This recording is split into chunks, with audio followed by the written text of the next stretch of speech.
अरे डॉक्टर साहब सलाम अलैकुम अच्छे ही ನಮಸ್ಕಾರ ನಮಸ್ಕಾರ ಅಲ್ಲಪ್ಪ ನೀನು ನನ್ನ ಕಾರ್ ತಗೊಂಡಿದ್ಯಾ ರಿಪೇರಿ ಮಾಡಿಕೊಡ್ತೀನಿ ಅಂತ ಹೇಳಿ ಅದು ಇಂಪೋರ್ಟೆಡ್ ಕಾರು ಏನಾದ್ರು ನನ್ನ ಕಾರು ವಾಪಸ್ ಕೊಡೋ ಐಡಿಯಾ ಇದೆಯಾ ಇಲ್ವಾ ಏನು ನಿರ್ಧಾರ ಮಾಡ್ಕೊಂಡಿದ್ಯಾ ವಾಪಸ್ ಕೊಡ್ತೀಯಾ ಇಲ್ವಾ ಅಲ್ಲ ಡಾಕ್ಟರ್ ಸಾಬ್ ನೀವು ಡಾಕ್ಟರ್ಗಳಿಗೆ ಒಂದು ವಿಷಯ ಹೇಳಬೇಕು ಅಂತಿದ್ದೀವಿ ವಾಪಸ್ ಕೊಡೋ ಐಡಿಯಾ ಇದೆಯಾ ಇಲ್ವಾ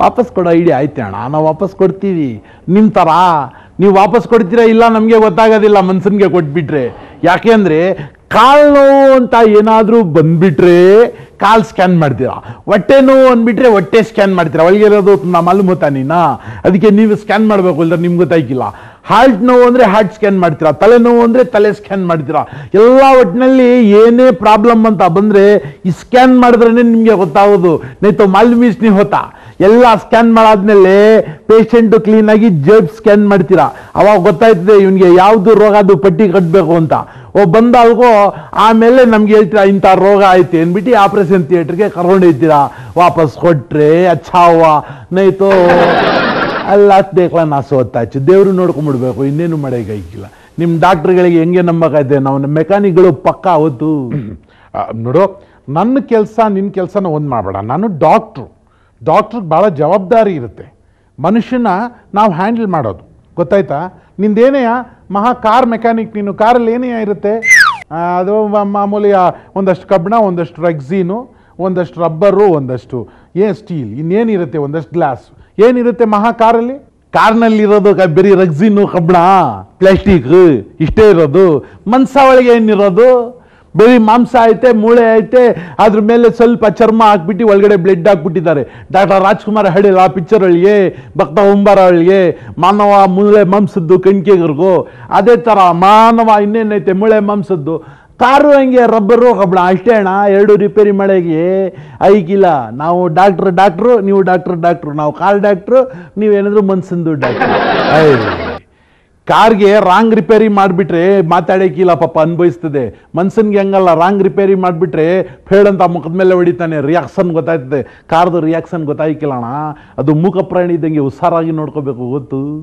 ನೋಡಪ್ಪ ಅದು ಹಾಗಲ್ಲ ಡಾಕ್ಟ್ರ್ ಕೆಲಸ ಭಾಳ ಜವಾಬ್ದಾರಿ ಇರೋದು ಪೇಷಂಟ್ನ ಚೆಕ್ ಮಾಡಬೇಕು ಅವನ ಆರೋಗ್ಯದ ಬಗ್ಗೆ ತಿಳ್ಕೊಂಡಿರ್ಬೇಕು ಆಮೇಲೆ ಟ್ಯಾಬ್ಲೆಟ್ ಕೊಡೋ ಕಡೆ ಟ್ಯಾಬ್ಲೆಟ್ ಕೊಡಬೇಕು ಇಂಜೆಕ್ಷನ್ ಕೊಡೋ ಕಡೆ ಇಂಜೆಕ್ಷನ್ ಕೊಡಬೇಕು ಆಪ್ರೇಷನ್ ಮಾಡೋ ಕಡೆ ಆಪ್ರೇಷನ್ ಮಾಡಬೇಕು ಅದೆಲ್ಲ ಭಾಳ ಜವಾಬ್ದಾರಿ ಇರೋ ಕೆಲಸ ಹುಡುಗಾಟ ಅಲ್ಲ ಗೊತ್ತಾಯ್ತಾ ಮಾತಾಡ್ತೀಯ ನೀನು ಹ್ಞೂ ಅಣ್ಣ ನಿಂದು ಏನೈತೆ 6 ಅಡಿದು 3 ಅಡಿದು ಮನ್ಸ ಅಷ್ಟೇ ಇಷ್ಟೇ ಐಟು ಇಷ್ಟೇ ಪರ್ಸ್ನಾಲಿಟಿ ಅಂತ ಐತೆ ನಮ್ಮದು ಹಂಗೆ ಕಾರು 6 ಅಡಿ 3 ಅಡಿ ಬರೋಕ್ಕಿಲ್ಲ ಅಣ್ಣ 12 ಅಡಿ 4.25 ಅಡಿ 5.25 ಅಡಿ ಬರ್ತದೆ ಕಾರು ಅಷ್ಟು ದೊಡ್ಡದು ಕಾರೊಳಗೆ ಕಾಮ್ ಪ್ರಾಬ್ಲಮ್ ಹೀ ಕ್ಯಾ ಹೇ ಕರ್ಕೋ ಅಚ್ಚಾ ಬೇಕಲೇ ನಾ ಕರೆಕ್ಟಾಗಿ ನೋಡ್ಕೊಂಡ್ಬಿಡ್ಬೇಕು ಗೊತ್ತು ಆಮೇಲೆ ನಿಮ್ಮ ಥರ ನಾವು ಮಾತಿದ್ರೆ ಟೆಸ್ಟ್ ಡೋಸ್ ಕೊಟ್ಟು ನೋಡು ಪೆನ್ಸಿಲಿನ ಇಂಜೆಕ್ಷನ್ ಕೊಟ್ಟು ನೋಡು ಬದುಕ್ತಾನೆ ಇಲ್ಲ ನೋಡು ಆಮೇಲೆ ಅವನಿಗೆ ಕೇಳು ಹೆಂಗೆ ನೋಯ್ತದೆ ಇಲ್ಲ ಐಸಾ ಸಬ್ಬಿ ಹೊತ್ತಾನಿ ಅಮ್ನ ಕಣ್ಣೊಳಗೆ ಕಲರ್ ಚೇಂಜ್ ಆಯ್ತಾ ಬಾಯೊಳಗೆ ಕಲರ್ ಚೇಂಜ್ ಆಯ್ತಾ ಐಸಾ ಹೊತ್ತಾನಿ ಅಮ್ನ ನಮ್ಗೆ ಹಂಗೆ ಆಯ್ಕಿಲ್ಲ ನಾವು ಕಾರು ಏನೈತೆ ಟೆಸ್ಟ್ ಡೋಸು ಕೊಟ್ಟಂಗೆ ನಾವು ಕಾರು ತಗೊಂಡು ಟೆಸ್ಟ್ ಡ್ರೈವ್ಗೆ ಹೊಟ್ಬಿಟ್ರೆ ಕಾರ್ ಒಳಗಡೆ ಎಲ್ಲಿ ಏನು ಪ್ರಾಬ್ಲಮ್ ಐತೆ ಅಷ್ಟು ದೊಡ್ಡದು ಗಾಡಿ ಒಳಗೆ ಕಾಂ ಹಿಲ್ रहा है ಕಾಂ ಶಿವರಿಂಗ್ हो रहा है ಕಾಂ वाबलिंग हो रहा है ಕಾಂ ಸೌಂಡ್ है ಕಾಂ ಟಿಂಕರಿಂಗ್ करना ಕಾಂ ಪೈಪ್ ಖರಾಬ್ ಹೋಗ ಎಲ್ಲಾನು ಒಂದೊಂದು ಪೈಪ್ದು ನೋಡಿ ಕರೆಕ್ಟಾಗಿ ಒಂದು ಟೆಸ್ಟ್ ಡ್ರೈವ್ ಒಳಗೆ ಗಾಡಿದು ಇಂಥದ್ದೇ ಪ್ರಾಬ್ಲಮ್ ಅಂತ ಹೇಳ್ಬಿಡ್ತೀವಿ ನೀವು ಹಂಗೆ ಹೇಳೋಕ್ಕಾಯ್ತದೆ ಮಾತ್ರೆ ಕೊಟ್ಟು ನೋಡಬೇಕು ನುಂಗ್ ನೋಡಬೇಕು ಆಮೇಲೆ ಇಲ್ಲ ಇದು ಯಾಕೋ ಊತ ಜಾಸ್ತಿ ಆಯಿತು ಇದು ಬೇಡ ಇದು ಮಾತ್ರೆ ಕೊಟ್ಬಿಟ್ಟು ಇದು ಸರಿ ಇಲ್ಲ ಅದು ಕೊನೆಗೆ ನೀವು ಫೈನಲ್ ಮಾಡೋಷ್ಟರಲ್ಲಿ ಮನ್ಸ ಫೈನಲ್ ಆಗ್ಬಿಟ್ಟಿರ್ತಾನೆ ನೋಡಪ್ಪ ನಿನ್ನ ಕಾರ್ನಲ್ಲಿ 108 ವೆರೈಟಿ ಇರಬಹುದು ಆದರೆ ನಮ್ಮ ಮನುಷ್ಯನಿಗೆ ಬರೋ ರೋಗ ಇದೆಯಲ್ಲ ಅದರಲ್ಲಿ ಬೇಕಾದಷ್ಟು ರೋಗಗಳಿದೆ ಕೆಲವುದು ಬಂದ್ಬಿಡೋ ರೋಗ ಇನ್ನು ಕೆಲವುದು ಅವ್ರ ಚಟ್ನಿಂದ ಬರ್ಸ್ಕೊಳ್ಳೋ ರೋಗ ಇದನ್ನೆಲ್ಲ ತಿಳ್ಕೊಂಡು ಔಷಧಿ ಕೊಡಬೇಕಾಗತ್ತೆ ಆಪ್ರೇಷನ್ ಮಾಡಬೇಕಾಗತ್ತೆ ಆಗ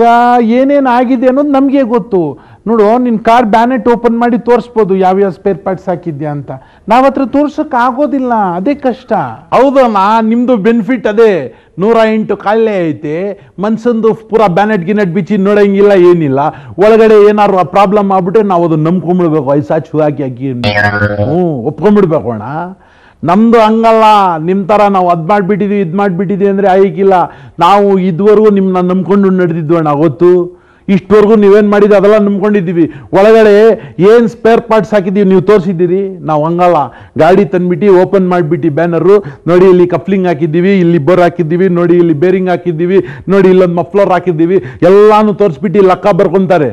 ಅದೇ ನೀವು ಡಾಕ್ಟ್ರುಗಳು ಮನ್ಸನ್ಗೆ ಹಂಗೆ ತೋರಿಸ್ಬಿಟ್ಟು ಬರೀತೀವಿ, ಓಪನ್ ಮಾಡಿಬಿಟ್ಟು ನೋಡಪ್ಪ ಇಲ್ಲಿ ಹಾಲ್ಟ್ ಒಳಗೆ ಇಲ್ಲಿ ವಾಲ್ವ್ ಹಾಕಿದ್ದೀನಿ, ಇಲ್ಲಿಗೆ ಇಲ್ಲಿ ಹಾಕಿದ್ದೀನಿ. ನೀವು ಹಾಕಿದ್ದೀರಾ ಅನ್ನೋ ನಂಬಿಕೆ ಒಳಗೆ ನಾವು ಇರ್ಬೇಕಣ್ಣ, ಅದೇ ನಿಮಗೆ ಬೆನಿಫಿಟು. ನೀವು ಹಾಕದೆ ಹೋದ್ರೂ ನಡೀತದೆ. ಯಾಕೆ ಅಂದರೆ ನೀವು ಹಾಕಿದ್ದೀರಾ ಅಂತ ನಂಬ್ಕೊಂಬಿಟ್ಟು ನಾವು ಸುಮ್ಮನೆ ಇರಬೇಕು. ಕ್ಯಾವ ಮಲ್ಲುಂ ಪರ್ಸು ನಮ್ಮದು ಹುಡುಗ ಒಬ್ಬ ತೀರೋಗ್ಬಿಟ್ಟ. ಅವನು ಪಾಪ ಒಳ್ಳೆಯವನು, ಎಲ್ಲ ಬರೆದಿಟ್ಟಿದ್ದ. ಡಾಕ್ಟ್ರಿಗೆ ಹೇಳ್ಬಿಟ್ಟು ನಮ್ಮದು ಕಣ್ಣವ್ರಿಗೆ ಕೊಟ್ಬಿಡಿ, ಆಮೇಲೆ ಇದು ಹಾರ್ಟ್ ಕೊಟ್ಬಿಡಿ, ಕಿಡ್ನಿ ಕೊಟ್ಬಿಡಿ ಅಂತೆಲ್ಲ ಬರೆದಿಟ್ಬಿಟ್ಟಿದ್ದ. ನಾವು ನಂಬ್ಕೊಂಬಿಟ್ಟು ಡಾಕ್ಟ್ರ್ ಹತ್ರ ಇನ್ನೊಂದು ಡಾಕ್ಟ್ರ್ ಹತ್ರ ತೊಗೊಂಡೋಗ್ಬಿಟ್ಟು ನೋಡಿ ಹುಡುಗಂದು ಏನೇ ಅಂತೈತೆ ಸ್ಪೇರ್ ಪಾರ್ಟ್ ಬಿಚ್ಕೊಳ್ಳಿ ಅಂತ ಹೇಳಿದ್ವಿ. ಆ ಡಾಕ್ಟ್ರನ್ನ ಹೇಳಿದ್ರು ಗೊತ್ತು, ಇಲ್ಲಪ್ಪ ಬದುಕಿರುವಾಗಲೇ ಯಾರೋ ಬಿಚ್ಕೊಂಡ್ಬಿಟ್ಟವ್ರು, ಹಾಲು ಮಿಚ್ಕೋತಾ ನೀವು ಗೊತ್ತಾಯ್ಕಿಲ್ಲ, ಇರುವಾಗಲೇ ಬಿಚ್ಕೊಂಡ್ಬಿಡ್ತೀರಾ ನೀವು ಸ್ಪೇರ್ ಪಾರ್ಟ್ಸು. ನಾವು ಹಂಗೆ ಆಯ್ಕಿಲ್ಲ, ಓಪನ್ ಮಾಡಿ ತೋರಿಸ್ಬೇಕೋಣ ಇದು ರಿಪೇರಿ ಮಾಡಿದ್ದೀವಿ ಅಂತ. ನಮ್ಮದು ಓಪನ್ ಕಾಮ್, ನಿಮ್ದೆಲ್ಲ ಕ್ಲೋಸ್ ಕಾಮ್, ಗೊತ್ತು. ನಿಮ್ಮ ವಿಷಯ ನಮಗೆ ಗೊತ್ತಿಲ್ವೇನಯ್ಯ. ನೀವು ಮೆಕ್ಯಾನಿಕ್ಸು ಭಾಳ ಡೇಂಜರು. ಕಾರ್ ತೊಗೊಂಡೋದ್ರೆ ಅದೋಗಿದೆ ಇದೋಗಿದೆ ಅಂತೇಳಿ ಯಾವ್ಯಾವುದೋ ಸ್ಪೇರ್ ಪಾರ್ಟ್ಸ್ ಹಾಕಿದ್ದೀವಿ ಅಂತ ಹೇಳ್ತೀರಾ, ಹಳೇದನ್ನೇ ರಿಪೇರಿ ಮಾಡಾಕ್ತೀರಾ. ಆಮೇಲೆ ಇನ್ನೊಂದು ಕೆಲಸ ಏನು ಮಾಡ್ತೀರಾ ಅಂದರೆ ಭಾಳ ಮೋಸ ಮಾಡ್ತೀರಾ. ನಮಗೆ ಈ ಸ್ಪೇರ್ ಪಾರ್ಟ್ಸ್ ಬೇಕು ಅಂತ ಹೇಳ್ತೀರಾ, ಆ ಸ್ಪೇರ್ ಪಾರ್ಟ್ ಅಂಗಡಿಯಲ್ಲಿ ಮೊದಲೇ ಮಾತಾಡ್ಕೊಂಡಿರ್ತೀರ, ನಿಮಗೂ ಅವ್ರಿಗೂ ಅಂಡರ್ಸ್ಟ್ಯಾಂಡಿಂಗು. ನಾವು ಹೋಗಲ್ಲಿ ತೊಗೊಂಬಂದರೆ ನಿನ್ನ ಕಮಿಷನ್ ಸೇರಿಸಿ ರೇಟ್ ಹಾಕಿರ್ತಾರೆ. ಇದನ್ನೆಲ್ಲ ನೀವು ಮಾಡೋದಿಲ್ವಾ? ನಾವು ಸ್ಪೇರ್ ಪಾರ್ಟ್ಸ್ ಅಂಗಡಿಯವ್ರ ಜೊತೆ ಅಡ್ಜಸ್ಟ್ಮೆಂಟ್ ಮಾಡ್ಕೊಂಡಿರ್ತೀವಿ. ನಿಮ್ದು ಏನು? ನಾವು ಸ್ಪೇರ್ ಪಾರ್ಟ್ಸ್ ಅಂಗಡಿಯವ್ರಿಗೆ ಹೇಳಿರ್ತೀವಿ, ನೋಡಪ್ಪ ದೇಕ್ಕೋ ದಾಲ್ನ ಹಮ್ನ ಜರ ಅದೇನ ಹೇಳ್ಬಿಟ್ಟಿರ್ತೀವಿ ನಮಗೂ ಬೇಕು ಅಂತ. ಕೆಲವರು ಒಳ್ಳೆಯವರು ಇರ್ತಾರೆ, ಕೆಟ್ಟವರು ಇರ್ತಾರೆ. ನಿಮ್ಮದು ಹಂಗೆ, ನೀವು ಸ್ಕ್ಯಾನಿಂಗ್ಗೆ ಬರ್ಕೊಟ್ರೆ ಆ ಡಾಕ್ಟ್ರಿಗೂ ನಿಮಗೂ ಅಡ್ಜಸ್ಟ್ಮೆಂಟ್ ಇರ್ತದೆ. ನೀವು ಅಲ್ಲಿ ಇನ್ನೊಂದು ಕಡೆ ಕಳಿಸಿದ್ರೆ ಆ ಡಾಕ್ಟ್ರಿಗೂ ನಿಮಗೂ ಅಡ್ಜಸ್ಟ್ಮೆಂಟ್ ಇರ್ತದೆ. ಕೊನೆಗೆ ಕಾಲು ಮುರಿದೋಯ್ತು ಅಂದ್ಬಿಟ್ಟು ಒಂದು ಕಡ್ಡಿ ಬೇಕು ಅಂದರೆ ಆ ಡಾಕ್ಟ್ರ್ ಹತ್ರನೂ ಅಲ್ಲಿ ಹೋದರೆ ಮೆಡಿಕಲ್ ಶಾಪಲ್ಲಿ ಅಡ್ಜಸ್ಟ್ಮೆಂಟ್ ಇರ್ತದೆ. ಅವಣ ನೀವು ಮೆಡಿಕಲ್ ಶಾಪ್ಗೆ ಕೊಡ್ತೀರಾ, ಯಾವ ಮೆಡಿಕಲ್ ಶಾಪ್ಗೆ ಹೋಗ್ಬೇಕು ಅದೇ ಮೆಡಿಕಲ್ಸ್ಗೆ ಹೋಗ್ಬೇಕು. ಬೇರೆ ಕಡೆ ಹೋದರೆ ಸಿಗ್ತದೆ, ಸಿಗೋಕ್ಕಿಲ್ಲ. ಯಾಕೆ? ನಮಗೇನು ಗೊತ್ತು? ಕ್ಯಾ ಹಾಕಿ ಅಂದರ್ಗಿ ಬಾತ್. ನೀವು ಬರ್ಕೊಟ್ಟಂಗೆ ನಡೀತದೆ ಕೆಲಸ. ಯಾಕೆಂದರೆ ನಿಮ್ಮದು ಅವ್ರದ್ದು ಜಿಂಚಿಕ್ಕಿ ಇರ್ತದೆ ಅಣ್ಣ. ಅದಕ್ಕೆ ಸ್ಕ್ಯಾನಿಂಗ್ಗೆ ಎಲ್ಲಿ ಬರ್ಕೊಟ್ಟಿದ್ರೆ ಅಲ್ಲೇ ಹೋಗ್ಬೇಕು. ಬೇರೆ ಕಡೆ ಹೋಗ್ಬಿಟ್ರೆ ನೀವು ಒಪ್ಪಕ್ಕಿಲ್ಲ. ಇಲ್ಲ, ನಮಗೂ ಗೊತ್ತೈತೆ. ಸಾಕು ನಿಂದು ತಲೆ ಹರಟೆ. ಈಗ ಅದೆಲ್ಲ ಸರಿ, ನನ್ನ ಕಾರ್ ರಿಪೇರಿ ಕೊಟ್ಟಿದ್ನಲ್ಲ, ಇಂಪೋರ್ಟೆಡ್ ಕಾರು, ಅದನ್ನು ಹೊರಗಡೆ ತೆಗಿ. ರಿಪೇರಿ ಆಗುತ್ತೋ ಇಲ್ವೋ?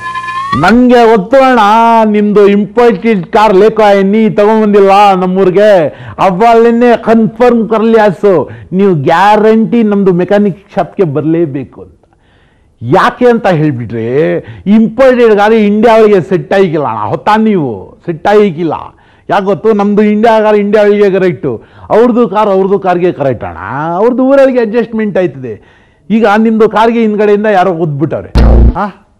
ಗುದ್ದಿದ್ದಾರೆ, ಹೌದು, ಕರೆಕ್ಟ್ ಇಲ್ಲ. ಯಾಕೆ ಗುದ್ದಿದ್ದಾರೆ ಗೊತ್ತು? ನಿಮ್ಮದು ಕಾರ್ ಒಳಗೆ ಹೊಗೆ ಬರೋಕ್ಕಿಲ್ಲ. ಯಾಕಯ್ಯ ಅದು? ಹೂಣ, ಹೊಗೆ ಬರ್ತಾ ಇಲ್ಲ ನಿಮ್ಮದು ಕಾರ್ ಒಳಗೆ. ಜನ ಹೋಯ್ತಾ ಇದೆ ನಿಂತಿದೆ ಗೊತ್ತಾಗಿಲ್ಲ ಅಣ್ಣ. ಕಾರ್ ಒಳಗೆ ಕರೀ ಹೊಗೆ ಬರಬೇಕು. ಆಗ ಗಾಡಿ ಹತ್ರ ಯಾರೂ ಬರೋಕ್ಕಿಲ್ಲ, ಟಿಂಕ್ರಿಂಗ್ ಕೆಲಸನೇ ಬರೋಕ್ಕಿಲ್ಲ ಅಣ್ಣ. ಎದುರ್ಕೊಂಡ್ಬಿಟ್ಟು ದೂರ ನಿಂತಿರ್ತಾರೆ. ಹೌದಾ? ಹೆಂಗೆ ಹೊಗೆ ಬರಬೇಕು ಅಂದರೆ, ಬಿಳಿ ಶರ್ಟ್ ಹಾಕೊಂಡು ಯಾರೋ ಹೋಯ್ತಾರಲ್ಲ, ಅವ್ರ ಪಕ್ಕದೊಳಗೆ ಗಾಡಿ ಹೋಗ್ಬಿಟ್ರೆ ಕರಿ ಶರ್ಟ್ ಹಾಕೋದು. ಅವಾಗ ನೋಡಿ ಗಾಡಿ ಒಳಗೆ ಬರೋ ಹೊಗೆಗೆ ಹತ್ರ ಯಾರೂ ಬರೋಕ್ಕಿಲ್ಲ. ಆಮೇಲೆ ನಿಮ್ಮದು ಗಾಡಿಗೆ ಗುದ್ಬಿಟ್ಟಿದ್ದಾರೆ. ಇನ್ನೂ ಒಂದು ಪ್ರಾಬ್ಲಮ್ ಐತೆ. ಏನು ಗೊತ್ತಾ? ನಿಮ್ಮ ಗಾಡಿಗೆ ಸೌಂಡ್ ಬರೋಕ್ಕಿಲ್ಲ. ಹೌದು, ಸೌಂಡ್ ಬರೋದಿಲ್ಲ. ಸೌಂಡಿ ಛತ ನೀವು ಸೌಂಡ್ ಬರಬೇಕು. ಸೌಂಡ್ ಬಂದರೆ ಏನಾಯ್ತದೆ, ಜನಗಳಿಗೆ ಭಯ ಬರ್ತದೆ, ಹತ್ರ ಬರೋಕ್ಕಿಲ್ಲ. ಅದಕ್ಕೆ ಉಜ್ಬಿಡ್ತಾರಾ? ಕಾರು ಸುಯ್ ಅಂತ ಹೋಗ್ಬಿಟ್ರೆ ಹಂಗೆ ಹೋಗ್ಬಾರ್ದು. ಹಾವೋದಂಗೆ ಅದು ಟಾಂಗ ಗಡಿಯೋದಂಗೆ ಟಕ್ಟು ಇದಂಗೆ ಇದು ಬರ್ರ ಸೌಂಡ್ ಮಾಡ್ಕೊಂಡು ಹೋಗ್ಬೇಕಣ್ಣ. ಹತ್ರ ಯಾರು ಬರೋಕ್ಕಿಲ್ಲ ಅಣ್ಣ. ಆಗ ಓಹೋ, ಇನ್ನೊಂದು ಪ್ರಾಬ್ಲಮ್ ಏನೈತೆ ನಿಮ್ಮದು ಗಾಡಿಗೆ ಗೊತ್ತು? ಮೇಜರ್ ಪ್ರಾಬ್ಲಮ್ಮು ನಿಮ್ಮದು ಹಾರನ್. ಕಾರ್ ಹಾರನ್ ಸರಿ ಇಲ್ವಾ? ಯಾಕೆ? ಹಾರನ್ ಏನಣ್ಣ ಅದು? ನಮ್ಮದು ಕನ್ನಡದ ಮ್ಯೂಸಿಕ್ ಡೈರೆಕ್ಟರ್ಗಳು ಮ್ಯೂಸಿಕ್ ಕಂಪೋಸ್ ಮಾಡೋಕ್ಕಿಲ್ಲ, ಹಂಗೆ ಐತೆ. ಜನ ಒಳ್ಳೆ ಮ್ಯೂಸಿಕ್ ಏನ್ಬಿಟ್ಟು ಜಾಗನೇ ಬಿಡೋಕ್ಕಿಲ್ಲ. ಹೆಂಗಿರ್ಬೇಕು ಗೊತ್ತು? ಟಾಂಗ ಗಾಳಿಗೂ ಬಂತೇನಿ ಬೊಂಬು ಇದು ಒಂದು ಸತಿ ಹೊಡೆದ ಅಂದರೆ ಹಾರ್ಟ್ ವೀಕ್ ಇರೋನ್ಗೆ ಹಾರ್ಟ್ ಅಟ್ಯಾಕ್ ಹಾಕ್ಬಿಡ್ಬೇಕು. ಆವಾಗ ರಸ್ತೆ ಬಿಡ್ತಾರೆ ಅಣ್ಣ. ಐದು ಹಾರನ್ ದಲ್ನಾಸು. ಓಹ್, ಏನೇ ತಲೆ ಕೆಡಿಸ್ಬಿಟ್ಟೆ. ಆಮೇಲೆ ನಿಮ್ಮದು ಗಾಡಿಗೆ ಏನಣ್ಣ ಅದು? ಮಿರರು. 2 ಮಿರರ್ ಇದೆಯಲ್ಲ, ಮುದ್ದಾಗಿ ಚೆನ್ನಾಗಿದೆ. ಈ ಕಡೆ ಒಂದು ಆ ಕಡೆ ಒಂದು ಇಷ್ಟು ಐತೆ. ಹೊತ್ತಾಗೋ ಐಕಿಲ್ಲ. ಅದು ಆಗಲ್ಲ. ಸಣ್ಣ ಮಿರರ್ ನಡೆಯೋಕ್ಕಿಲ್ಲ. ಆ ದೇಶದೊಳಗೆ ಜನಸಂಖ್ಯೆ ಕಮ್ಮಿ ಆಯ್ತಣ್ಣ, 19 ಕಮ್ಮಿ. ಅದಕ್ಕೆ ಚಿಕ್ಕದು ಮಿರರ್ ಹಾಕೊಂಡು ಹೋಯ್ತಾ ಇರ್ತಾರೆ. ನಮ್ಮದು ದೇಶದಲ್ಲಿ ಎಷ್ಟೊಂದು ಜನ ಇದ್ದಾರೆ ಕಾಣಬೇಕು ಇಲ್ಲ, ಅದಕ್ಕೆ ಚಿಕ್ಕದು ಮಿರರ್ ನಡೆಯೋಕ್ಕಿಲ್ಲ. ದೊಡ್ಡದು ಡ್ರೆಸ್ಸಿಂಗ್ ಟೇಬಲ್ ಇಲ್ಲ, ಆ ಥರದ್ದು ದೊಡ್ಡದು ಮಿರರ್ ಎರಡು ಆ ಕಡೆ ಈ ಕಡೆ ಕಟ್ಬಿಡ್ಬೇಕೋಣ. ಅಯ್ಯೋ ಅಷ್ಟು ದೊಡ್ಡದು ಹೋಯ್ತಾ ಇದ್ರೆ ಇಡೀ ದೇಶ ಕಾಣಬೇಕು ಕಾರೊಳಗೆ, ಅದಕ್ಕೆ ಮಿರರ್ ಚೇಂಜ್ ಮಾಡ್ಬಿಡು. ಆಮೇಲೆ ನಿಮ್ಮದು ಸ್ಟೇರಿಂಗ್ ಇಲ್ಲ, ಸ್ಟೇರಿಂಗ್ ಎಲ್ಲಿರೋದು ನಿಮ್ಮದು ಗಾಡಿ ಒಳಗೆ? ಲೆಫ್ಟ್ ಸೈಡಲ್ಲಿ ನಡೆಯೋಕ್ಕಿಲ್ಲ, ಎಲ್ಲ ರೈಟ್ ಒಳಗೆ ಇರಬೇಕು, ರೈಟ್ ಕೆಲಸ ಆಗ್ಬೇಕಾದ್ರೆ. ಅದಕ್ಕೆ ಓ ಸ್ಟೇರಿಂಗ್ ಮಾನ್ಸಂದೆ ಅಚ್ಚಾ एक ಸ್ಟೇರಿಂಗ್ ಆಂಬಿ ಫಿಟ್ ಕರ್ದಾಲಿಂಗೆ ಮಾಸೆಲ್ಲೇಕಾಗೋ ಇಂಪೋಲ್ಟಿಡ್ ಇಂಪೋಲ್ಟಿಡ್ ಸ್ಟೇರಿಂಗ್ ಫಿಟ್ ಮಾಡಿಬಿಟ್ಟು ಗಾಡಿ ಒಳಗೆ ಫುಲ್ ರೆಡಿ ಮಾಡಿಬಿಡ್ಬೇಕು ಅಣ್ಣ. ಓಹ್ ಅದೊಂದು ಬಾಕಿ ಉಳಿಸಿದ್ದೆ. ಆಮೇಲೆ ಈ ಸೌಂಡ್ ಬರಬೇಕಾದ್ರೆ ಏನು ಮಾಡಬೇಕು ಗೊತ್ತಾ, ಈ ತಗಡ್ದು ಒಂದು ಪೀಸ್ ಹಾಕ್ಬಿಟ್ಟು ಇಂಜಿನ್ ಒಳಗಡೆ ಸ್ಟಾರ್ಟ್ ಮಾಡಬೇಕು, ಡ್ರರ್ ಅಂತದೆ ಜಾಗ ಬಿಟ್ಬಿಡ್ತಾರೆ. ಹಾಂ, ಆಮೇಲೆ ಕಾರ್ಬೊರೇಟರ್ ಅಡ್ಜಸ್ಟ್ ಮಾಡಿಬಿಟ್ರೆ ಕರಿ ಹೊಗೆ ಬರ್ತದೆ. ಆಮೇಲೆ ಏನಣ್ಣ ನೋಡಬೇಕು ನಿಮ್ಮ ಗಾಡಿ ಹೆಂಗಿರ್ತದೆ ಗೊತ್ತು, ಆರಾಮ್ ಹೋಯ್ತಾ ಇರ್ತದೆ ಅಣ್ಣ ಗಾಡಿ. ಆಮೇಲೆ ಟೈರ್ ಇಲ್ಲ ನಿಮ್ಮದು, ಸರಿ ಇಲ್ಲ ಅಣ್ಣ ಟೈರುನಾ ಟೈರ್ ಏನಂದರೆ ಸ್ಮೂತಾಗಿ ಐತೆ, ಹಂಗೆ ನಡೆಯೋಕ್ಕಿಲ್ಲ. ಟ್ರ್ಯಾಕ್ಟರ್ದು ಟೈರ್ ಇದ್ದಂಗೆ ಇರಬೇಕು. ಅದಕ್ಕೆ ಈ ಟೈರ್ಗೆ ಮಧ್ಯ ಸ್ವಲ್ಪ ಕತ್ತರಿಸ್ಬಿಟ್ರೆ ನಮ್ಮದು ರೋಡ್ ಹಳ್ಳ ಇಲ್ಲ, ಹಳ್ಳದೊಳಗೆ ಗ್ರಿಪ್ ಒಳಗೆ ಕರೆಕ್ಟಾಗಿ ಹೋಯ್ತದೆ. ಇಲ್ಲ ಅಂದರೆ ಜಾರ್ ಬಿದ್ದುಬಿಡ್ತಿದೆ ಅಣ್ಣ, ಸೆಟ್ ಆಗೋಕ್ಕಿಲ್ಲ. ಮಾಡ್ತಾನೆ. ಹಾಂ, ಇನ್ನೊಂದು ಆಯ್ತಾ ಅಣ್ಣ ನಿಮ್ಮದು ಗಾಡಿ ಒಳಗೆ ಮೇಯ್ನ್ ಪ್ರಾಬ್ಲಮ್ಮು ಜನ ಗುದ್ಬಿಡೋಕ್ಕೆ. ಯಾಕೆ ನೋಡಬೇಕು, ನೀವು ರೈಟ್ಗೆ ಲೆಫ್ಟ್ಗೆ ತಿರುಗಬೇಕು ಅಂದರೆ ಫಸ್ಟು ನಿಮ್ಮದು ಗಾಡಿದು ಎ ಸಿ ಕಿತ್ತಾಕ್ಬಿಡ್ಬೇಕು. ಎ ಸಿ ಯಾಕೆ ತೆಗಿಬೇಕು? ಯಾಕೆ ಗೊತ್ತು, ಸೈಡ್ ಆಮೇಲೆ ಲೈಟ್ ಹಾಕಿನಿ, ಪಕ್ಕದಲ್ಲಿ ಆ ಕಡೆ ಲೈಟ್ ಇಲ್ಲ, ಅದು ಲೈಟ್ ಒಳಗೆ ಹಿಂಗೆ ಅಂದ್ಬಿಟ್ಟು ಲೆಫ್ಟಲ್ಲಿ ತಿರುಗ್ತೀನಿ ಲೈಟಲ್ಲಿ ತಿರುಗ್ತೀನಿ ಅಂದರೆ ನಮ್ಮದು ಜನಗಳಿಗೆ ಗೊತ್ತಾಗಿಕ್ಕಿಲ್ಲ. ಲೈಟ್ ಒಳಗೆ ನೋಡೋಕೆ ಐಕಿಲ್ಲ ಅಣ್ಣ, ಗಾಡಿ ಓಡಿಸಿ ನಿಮಗೆ ಗೊತ್ತಾಗಿಕ್ಕಿಲ್ಲ.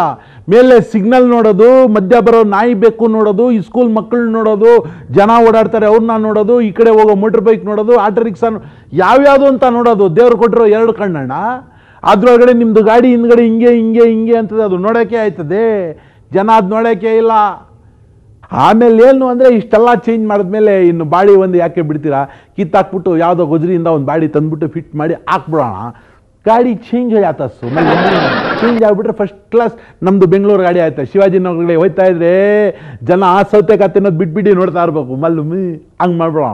ಅಪ್ಪ ನೀನು ಕಾರ್ ರಿಪೇರಿ ಮಾಡಿದೆ ಕಣೆ, ಒಳ್ಳೆ ರಿಪೇರಿ ಮಾಡ್ತೀಯ ಕಣೆ. ನೀನು ಕಾರ್ ರಿಪೇರಿ ಮಾಡೋದು ಬೇಡ, ನನಗೆ ಕೊಡೋದು ಬೇಡ, ಅದನ್ನೆಲ್ಲ ಫಿಟ್ ಮಾಡಿಬಿಟ್ಟು ವಾಪಸ್ ಕೊಟ್ಬಿಡು. ಗಾಡಿ ಫಿಟ್ ಮಾಡಿಬಿಟ್ಟು ವಾಪಸ್ ಕೊಟ್ಬಿಡಿ ಅಂದರೆ ಹೆಂಗೆ ಕೊಡೋಕ್ಕೆ ಆಯ್ತದೆ ಅಣ್ಣ? ನಾವು ಗಾಡಿ ಬಿಚ್ಚಿಬಿಟ್ಟಿದ್ದೀವಿ ಅಣ್ಣ, ಫಿಟ್ ಮಾಡೋಕ್ಕೆ ಬರೋಕ್ಕಿಲ್ಲ. ಯಾಕೆ ಅಂದರೆ ನಾನು ಮೆಕ್ಯಾನಿಕ್ ಇಲ್ಲ ಅಣ್ಣ, ಮೆಕ್ಯಾನಿಕ್ ಹತ್ರ ಕೆಲಸ ಮಾಡ್ತಾ ಇರೋದು ಟ್ರೇನಿ ಅಣ್ಣ, ನನಗೆ ಗಾಡಿ ಫಿಟ್ ಮಾಡೋಕ್ಕೆ ಬರೋಕ್ಕಿಲ್ಲ. ಮೆಕ್ಯಾನಿಕ್ ಅಲ್ವಾ? ಒಂದು ವಿಷಯ ಇಲ್ಲ, ನಾನು ಡಾಕ್ಟ್ರಲ್ಲ, ಡಾಕ್ಟ್ರಲ್ಲಿ ಕೋಟು ಇದು ಇಟ್ಟಿದ್ರು ಹಾಕೊಂಬಂದ್ಬಿಟ್ಟೆ ಅಷ್ಟೇ.